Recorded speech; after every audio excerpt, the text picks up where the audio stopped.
As it's often portrayed on social media, the first step to growing your own food is buying some land. Right off the bat, this makes what I would consider a pretty basic human right inaccessible to the majority of people, especially with the rising costs of property. Fortunately, there's another way. The idea of community gardens is basically as old as the idea of community itself, but in modern times they're having a bit of a resurgence.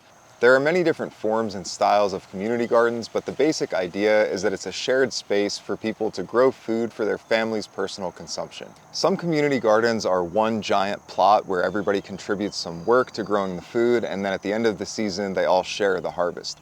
Others are broken up into individual plots where each family grows their own food.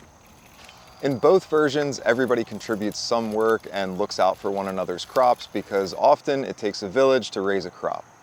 These gardens are excellent for meeting like-minded folks and learning from people who have years and years of experience.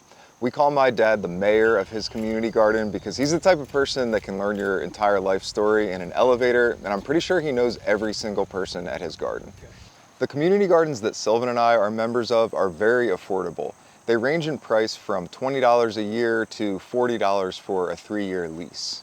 They do have limited capacity, so there are wait lists for some of the gardens, especially in bigger cities, but due to all the vacant lots and unused grass lawns, there's a very easy solution to that problem. Sylvan and I grow, forage, or hunt the majority of the food that we eat throughout the year, and many of our calories come from the flour corn, dry beans, potatoes, and winter squash that we grow in our community gardens. I believe this particular community garden, which is one of the oldest ones in our town, was originally established as a victory garden during World War II.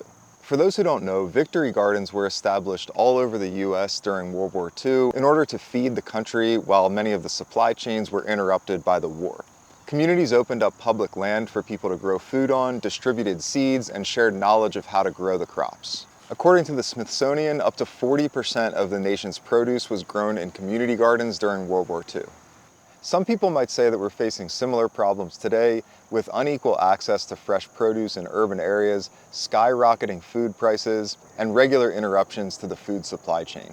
I'm definitely not trying to cause alarm, but I do believe that a decentralized food system where a lot of people are growing their own food in different ways is much more resilient and better for the environment than centralized industrial agriculture. And that's not even to mention the joy that people get from harvesting their own homegrown produce.